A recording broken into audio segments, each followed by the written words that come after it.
Straight of Gibraltar, जिसको ancient Greeks और Romans pillars of Hercules के नाम से पहचानते थे, ये एक तंग चैनल है जो अटलांटिक ओशन को मेडिटेरेनियन सी के साथ जोड़ता है। ये छोटा समंदरी चैनल दुनिया के दो अहम कॉन्टिनेंट्स के बीच से गुजरता है, जिनका कम से कम फासला सिर्फ 13 किलोमीटर है। इस पॉइंट पे अफ्रीका और यूरोप इतने करीब हो जाते हैं कि एक तरफ खड़े होकर देखा जाए तो दूसरा कॉन्टिनेंट आसानी से देखा जा सकता है, लेकिन अभी तक इनको आपस में जोड़ने के लिए कोई ब्रिज नहीं बनाया गया। दोनों कॉन्टिनेंट्स को आपस में जमीनी रास्ते से जोड़ने के लिए पिछली कई दहाइयों से बेशुमार प्रपोजल्स दिए जा चुके हैं। ये रास्ता काफी इम्पोर्टेंट है क्योंकि ये यूरोपियन यूनियन की 45 करोड़ और अफ्रीका की 150 करोड़ की आबादी को आपस में जोड़ने के काम आ सकता है। इसका दोनों कॉन्टिनेंट्स की इकोनॉमी पर बहुत बड़ा असर पड़ेगा। ट्रेड बढ़ सकेगी, ट्रांसपोर्टेशन बेहतर होगी और टूरिज्म भी काफी हद तक बढ़ जाएगा। पर सवाल ये है कि जब इतने ज्यादा फायदे भी हैं तो फिर अभी तक स्ट्रेट ऑफ जिब्राल्टर पर कोई ब्रिज क्यों नहीं बनाया गया। नाजरीन, स्ट्रेट ऑफ जिब्राल्टर दो अहम वाटर बॉडीज को आपस में जोड़ता है, अटलांटिक ओशन और मेडिटेरेनियन सी। ये स्ट्रेट करीब 57 किलोमीटर लंबा, जबकि स्पेन के टरीफा और मोरक्को के सेरीज पॉइंट से इसकी चौड़ाई सिर्फ 8 मील या फिर 13 किलोमीटर है। और गहराई की बात की जाए तो पूरे स्ट्रेट की एवरेज डेप्थ करीब 1200 फीट या फिर 365 मीटर्स है। ये स्ट्रेट देखने में जितना छोटा लगता है उतना ही इसकी अहमियत बहुत ज्यादा है, क्योंकि ये मेडिटेरेनियन और अटलांटिक ओशन के बीच एक कुदरती रास्ता है। इसके बरक्स सुइज कैनाल को देखा जाए तो ये मैन मेड कैनाल रेड सी और मेडिटेरेनियन के बीच शिप्स के लिए एक रास्ता फराहम करता है। सुइज कैनाल की विड्थ बहुत कम है, जिसमें फुल साइज के बहरी जहाजों के फंसने का खतरा हमेशा मंडरा रहा होता है। स्ट्रेट ऑफ जिब्राल्टर बड़ी साइज की कार्गो शिप्स के लिए एक खुला रास्ता फराहम करता है, जिसकी वजह से यहाँ से गुजरने वाली शिप्स की तादाद भी काफी ज्यादा है। सुइज कैनाल से हर साल 20,000 शिप्स गुजरती हैं, पनामा कैनाल से 14,000 और स्ट्रेट ऑफ जिब्राल्टर से हैरत अंगेज तौर पे सालाना 1 लाख से ज्यादा शिप्स गुजरती हैं। बहुत सारी कार्गो वेसल्स वेस्टर्न हेमिस्फेयर से कीमती सामान मिडिल ईस्ट, अफ्रीका और यूरोप तक लाती हैं, जबकि कुछ सुइज कैनाल को क्रॉस करके एशिया और चाइना तक भी जाती हैं।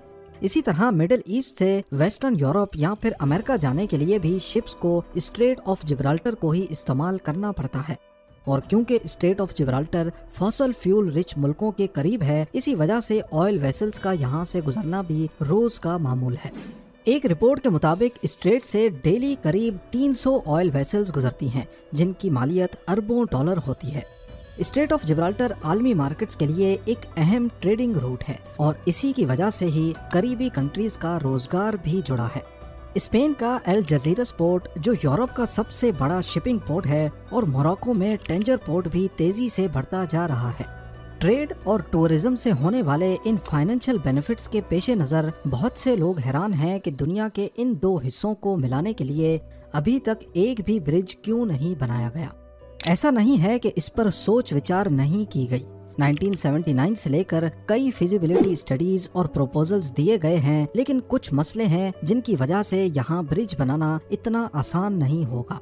सबसे पहले बात करते हैं इस ब्रिज की कॉस्टिंग पर। एस्टिमेट्स के मुताबिक स्ट्रेट ऑफ जिब्राल्टर पर ब्रिज बनाने की कीमत 5 अरब से 20 अरब डॉलर्स तक भी जा सकती है, क्योंकि ये ब्रिज दुनिया के दूसरे बड़े ब्रिजेस के मुकाबले में काफी मुश्किल होगा। एक तो ये कि यहाँ जैसा भी ब्रिज बनाना होगा उसको ऐसे डिजाइन किया जाए कि नीचे से दुनिया के सबसे बड़े बहरी जहाज भी आसानी से गुजर सकें, जो कि कहना तो आसान है लेकिन करना शायद काफी मुश्किल। ये मुश्किल क्यों है इस पर बाद में बात करते हैं, लेकिन ये 5 से 20 अरब डॉलर्स की कॉस्टिंग बर्दाश्त कौन करेगा। जाहिर है स्ट्रेट ऑफ जिब्राल्टर से जो कंट्रीज फायदा उठा रही हैं, ये कॉस्ट उन्हीं को भरनी पड़ेगी, यानी कि स्पेन और मोरक्को। पर आज तक इन दोनों कंट्रीज की पॉलिटिकल लीडरशिप कभी भी कोई एग्रीमेंट नहीं कर पाई। स्पेन का कहना है कि ब्रिज से ज्यादा फायदा मोरक्को को होगा तो ज्यादा कॉस्ट वो बर्दाश्त करे, जबकि मोरक्को की लीडरशिप चाहती है कि ये कॉस्ट 50-50 डिवाइड हो। दूसरा मसला है ब्रिज की फिजिबिलिटी का, यानी कि इसके बनने के बाद ये कितना फायदेमंद होगा। मिसाल के तौर पे यूके और फ्रांस के बीच बनाए जाने वाले चैनल टनल की बात की जाए तो इस पर 14.5 अरब यूएस डॉलर्स का खर्चा आया था, लेकिन हर साल इस टनल को 2 करोड़ से ज्यादा पैसेंजर्स इस्तेमाल करते हैं। ایک پیسنجر یوکے سے 121 پاؤنڈز یا پھر $150 میں فرانس تک پہنچ سکتا ہے، یعنی ہر سال یہ ٹنل قریب $30 ارب کی کمائی کرتا ہے، اپنی کنسٹرکشن کاسٹ سے بھی ڈبل۔ اسی طرح اگر اسٹریٹ آف جبرالٹر پر برج بنا بھی دیا جائے تو کیا یہ اتنا کما کر دے گا کہ برج کی کاسٹ آسانی سے نکالی جا سکے؟ اس چیز کو کافی شک کی نگاہ سے دیکھا جاتا ہے، کیونکہ موراکو ایک ایسا ملک ہے جس کی جی ڈی پی صرف $130 بلین ہے، یعنی پاکستان سے بھی آدھی۔ اگر یہاں $5 ارب کا بھی برج بنا اور کم سے کم فیس $20 بھی رکھی جائے تو جہاں یوکے سے فرانس کے چینل ٹنل کو سالانہ 2 کروڑ پیسنجرز استعمال کر رہے ہیں، وہیں اسٹریٹ آف جبرالٹر کے برج کو سالانہ 25 کروڑ پیسنجرز کے استعمال کرنے پر برج کی کاسٹ نکالی جا سکتی ہے، جو کہ کافی ان ریئلسٹک نمبر ہے۔ اگلا مسئلہ ہے برج کی کنسٹرکشن کا۔ جیسا کہ آپ نے جانا کہ اسٹریٹ آف جبرالٹر شپس کے لیے کافی بزی روٹ ہے، اس چیز کو نظر میں رکھتے ہوئے یہاں ایک ایسا برج بنانا ہوگا جو اس ٹریفک کو ڈسٹرب نہ کرے۔ اس کے لیے برج کی اونچائی کافی زیادہ رکھنی ہوگی، جو کہ انجینئرز کے لیے ایک بہت بڑا چیلنج ہوگا۔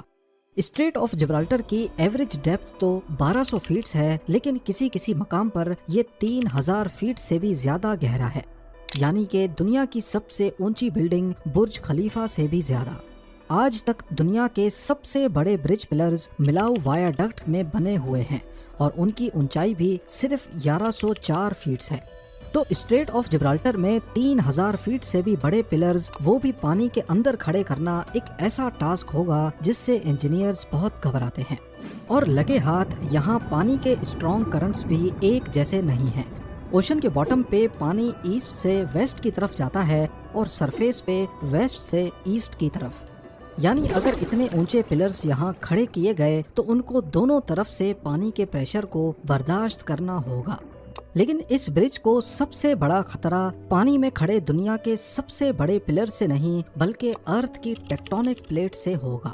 جی ہاں، ہمارے ارتھ کا کرسٹ مختلف سیکشن سے بنا ہے جن کو ٹیکٹونک پلیٹس کہتے ہیں، اور یہ ہر وقت ہل رہی ہوتی ہیں، اور جہاں پر یہ پلیٹس ایک دوسرے سے ملتی ہیں وہاں زلزلے یعنی ارتھ کوئکس بہت عام ہوتے ہیں۔ بدقسمتی سے افریقن اور یوریشین پلیٹس جس جگہ پر ملتی ہیں اسی کے اوپر اسٹریٹ آف جبرالٹر ہے، یعنی اگر یہاں برج بن بھی گیا تو اس کا نتیجہ کافی بھیانک ہو سکتا ہے۔ اس ریجن میں ارتھ کوئک سے بچے رہنا صرف وقت کا کھیل ہے۔ 1755 میں لسبن ارتھ کوئک آیا جس کا ریکٹر اسکیل پہ میگنیٹیوڈ 8.5 سے 9 تک تھا۔ اس کی وجہ سے پورچگل، اسپین اور موراکو میں خوب تباہی مچی۔ اسی طرح 1960 میں 5.7 میگنیٹیوڈ والا آگادیر ارتھ کوئک آیا جس نے آگادیر اور موراکو میں تباہی پھیر دی۔ یعنی اسٹریٹ آف جبرالٹر پہ برج بنانے کا مطلب یہ ہے کہ اس کو اٹلانٹک اوشن کے ہائی کرنٹس کا مقابلہ تو کرنا ہی ہوگا، اوپر سے 9 یا 10 میگنیٹیوڈ کے زلزلے کو بھی برداشت کرنا ہوگا۔ ان سب خطروں کے ساتھ ساتھ اسٹریٹ آف جبرالٹر کا اوشن فلور بھی اسٹیبل نہیں ہے۔ ریسرچرز کا کہنا ہے کہ اسٹریٹ کے نیچے سافٹ کلے کی لیئرز ہیں جو کسی بھی اسٹرکچر کو سپورٹ نہیں کر سکتی۔ یہ سافٹ کلے جیولوجیکل ایکٹیویٹی کے دوران یا پھر کسی بھی قسم کے پریشر پر آسانی سے ادھر ادھر ہو سکتی ہیں۔ جیولوجسٹ نے خبردار کیا ہے کہ اس علاقے میں کوئی بھی کنسٹرکشن پروجیکٹ ان کلے چینلز کی وجہ سے تباہ کن طور پہ ناکام ہو سکتا ہے، پر اس کا مطلب یہ نہیں ہے کہ دونوں کانٹیننٹس کو کسی بھی طرح جوڑا نہیں جا سکتا۔ کئی آلٹرنیٹس بھی دیے گئے ہیں، جیسا کہ اوشن فلور کے نیچے سے گزرنے والا ٹنل، یوکے اور فرانس کے بیچ چینل ٹنل جیسا، پر یہ پروجیکٹ کی کاسٹ کو اور زیادہ بڑھا دے گا، جو اس پروجیکٹ کی فیزیبلٹی پر سوالیہ نشان کھڑا کر دیتا ہے۔ دوسری طرف اسپین اور یورپین یونین کنٹریز کا ماننا ہے کہ ٹنل یا برج بنانے کے بعد یورپ میں بہت سارے افریقن ریفیوجیز یا انلیگل امیگرینٹس کی تعداد بڑھ جائے گی، جس پر کنٹرول پانا بہت مشکل ہو سکتا ہے۔ یہی سب وجوہات ہیں جس کی وجہ سے اسٹریٹ آف جبرالٹر پر دونوں کانٹیننٹس کا فاصلہ نہ ہونے کے باوجود بھی یہاں آج تک کوئی برج نہیں بنایا گیا۔